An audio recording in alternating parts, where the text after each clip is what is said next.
Hi everyone, എല്ലാവർക്കും പുതിയൊരു വീഡിയോയിലേക്ക് വീണ്ടും സ്വാഗതം. ഇന്ന് നമ്മൾ ഉണ്ടാക്കാൻ പോകുന്നത് ബീഫ് കറിയാണ് കേട്ടോ.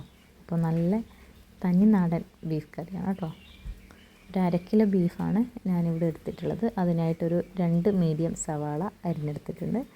കുറച്ച് ഇഞ്ചി, കുറച്ച് വെളുത്തുള്ളി, കുറച്ച് ചെറിയുള്ളി, ഒരു 2-3 പച്ചമുളക് എടുത്തിട്ടുണ്ട്. പിന്നെ ഒരു 2 തക്കാളി എടുത്തിട്ടുണ്ട്. അപ്പോൾ നമുക്ക് ഗ്രേവി ആവശ്യമുള്ളതുകൊണ്ടാണ് ഇത്രയും നമ്മൾ എടുത്തത് കേട്ടോ. പൊടികളായിട്ട് ഒരു 1.5 ടേബിൾ സ്പൂൺ മുളക് പൊടി, 2 ടേബിൾ സ്പൂൺ മല്ലിപ്പൊടി, പിന്നെ 1/4 സ്പൂണോളം ഞാൻ മഞ്ഞൾപ്പൊടി എടുത്തിട്ടുണ്ട് കേട്ടോ. മഞ്ഞൾപ്പൊടി കുറച്ച് എനിക്ക് കൂടുതൽ കാണും. നമ്മുടെ 1/2 കിലോ ബീഫോളം നമ്മൾ കഴുകി വൃത്തിയാക്കി വെച്ചിട്ടുണ്ട്. ഒരു കുക്കർ അടുപ്പിൽ വെച്ചിട്ട് ആവശ്യത്തിന് വെളിച്ചെണ്ണ ഒഴിച്ച് കൊടുക്കുന്നുണ്ട്. വെളിച്ചെണ്ണ ഒന്ന് ചൂടായി വരുമ്പോൾ നമ്മൾ കട്ട് ചെയ്ത് വെച്ച സവാള ചേർക്കുന്നുണ്ട്. അതിൻ്റെ കൂടെ തന്നെ ഇഞ്ചിയും വെളുത്തുള്ളിയും ചേർക്കുന്നുണ്ട് കേട്ടോ, ചെറിയുള്ളി.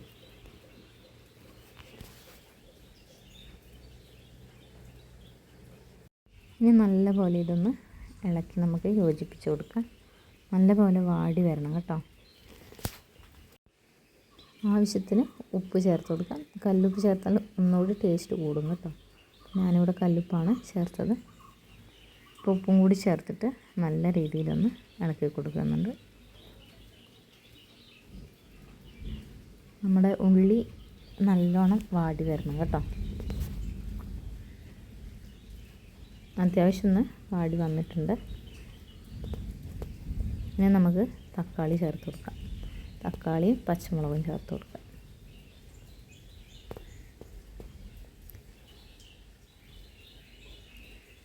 അതും ചേർത്തിട്ട് നല്ല പോലെ ഒന്ന് ഇളക്കി ഒന്ന് യോജിപ്പിച്ചെടുക്കുന്നുണ്ട് കേട്ടോ.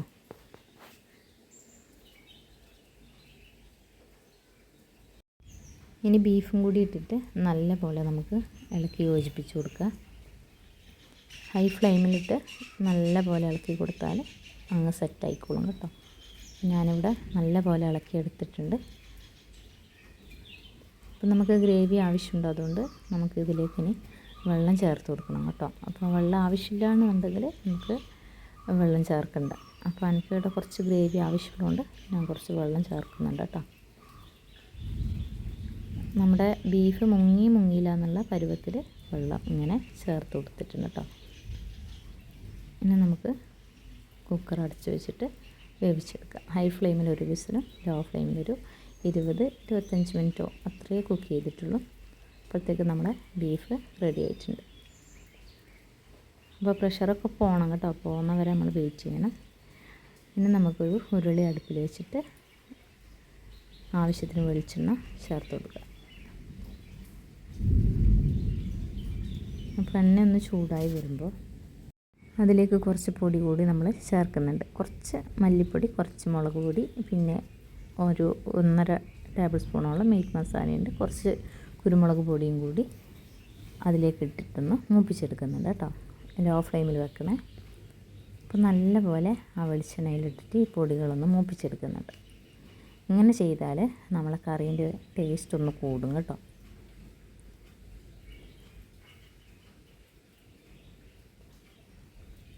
അപ്പോൾ പൊടിയെല്ലാം മൂത്തിട്ടുണ്ട്. ഇനി നമുക്ക് ആ ബീഫ് കുക്ക് ചെയ്ത സ്റ്റോക്ക് ഉണ്ടല്ലോ, ആ വെള്ളം മാത്രം അങ്ങ് ചേർത്തോട്ട് നല്ല പോലെ ഒന്ന് ഇളക്കി കൊടുക്കുക.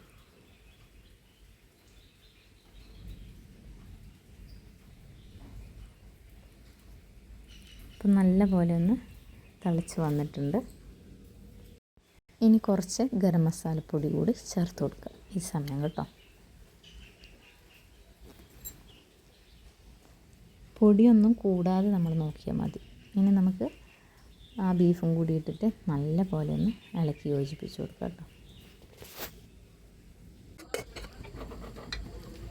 ഇനി ഹൈ ഫ്ലെയിമിൽ നമ്മളൊന്ന് തിളപ്പിച്ചെടുക്കണം. ഉപ്പൊക്കെ ഒന്ന് ചെക്ക് ചെയ്യണം കേട്ടോ. ബീഫെല്ലാം നല്ല രീതിയിൽ കുക്കായിട്ടുണ്ട്. ചൂട് കാരണം എടുക്കാൻ പറ്റുന്നില്ല കേട്ടോ. നല്ല കുക്കായിട്ടുണ്ട്. ഇങ്ങനെ ഹൈ ഫ്ലെയിമിൽ ഒരു വിസിൽ, ലോ ഫ്ലെയിമിലൊരു 1/2 മണിക്കൂർ കുക്ക് ചെയ്താൽ ബീഫ് എന്തായാലും വേവും. പിന്നെ മൂപ്പ് കുറഞ്ഞ ബീഫെങ്കിൽ ഒരു 20 മിനിറ്റ് നമ്മൾ വെച്ചാൽ മതി കേട്ടോ. അപ്പോൾ കറിയൊക്കെ ഇവിടെ നല്ല രീതിയിൽ തിളച്ച് വന്നിട്ടുണ്ട്. ഈ സമയം നമുക്ക് കുറച്ച് കരിവേപ്പില ചേർത്ത് കൊടുക്കാം. കുറച്ചധികം ചേർക്കണം കേട്ടോ. എൻ്റെ കയ്യിലില്ലാത്തതുകൊണ്ട് ഞാൻ കുറച്ച് ചേർക്കുന്നുണ്ട്. കുറച്ചധികം ചേർത്താൽ നല്ലതായിരിക്കും. പിന്നെ മല്ലിയില ഉണ്ടെങ്കിൽ അതും കൂടി ചേർത്ത് കൊടുക്കുക കേട്ടോ. അപ്പോൾ എൻ്റെ കയ്യിലില്ല കേട്ടോ, ഉണ്ടെങ്കിൽ അതും കൂടി നിങ്ങളൊന്ന് ചേർത്ത് കൊടുക്കണം. അങ്ങനെ നമ്മുടെ കറി ഇവിടെ റെഡി ആയിട്ടുണ്ട്. ഞാൻ ഗ്യാസ് ഓഫ് ചെയ്തിട്ടുണ്ട്. ഒരു കരിവേപ്പില ഒരു ഭംഗിക്ക് വെച്ച് കൊടുത്തിട്ടുണ്ട്. എന്നിട്ട് അടച്ച് വെക്കുക. അപ്പോൾ കുറച്ച് സമയം കഴിഞ്ഞ് തുറന്ന് നോക്കിയപ്പോൾ നമ്മുടെ കറി ഇവിടെ സെറ്റായിട്ടുണ്ട്. അടിപൊളി ടേസ്റ്റാണ് കേട്ടോ. എന്തായാലും നിങ്ങൾ ട്രൈ ചെയ്യണം. ചപ്പാത്തി, പൊറോട്ട, നെയ്ച്ചോറ്, അതേപോലെ നാസ്തൊക്കെ എന്തിനും നമുക്ക് കഴിക്കാൻ പറ്റിയതാണ്. അപ്പോൾ എല്ലാവരും ട്രൈ ചെയ്ത് നോക്കണേ. അപ്പോൾ അടുത്ത വീഡിയോയിൽ കാണാം.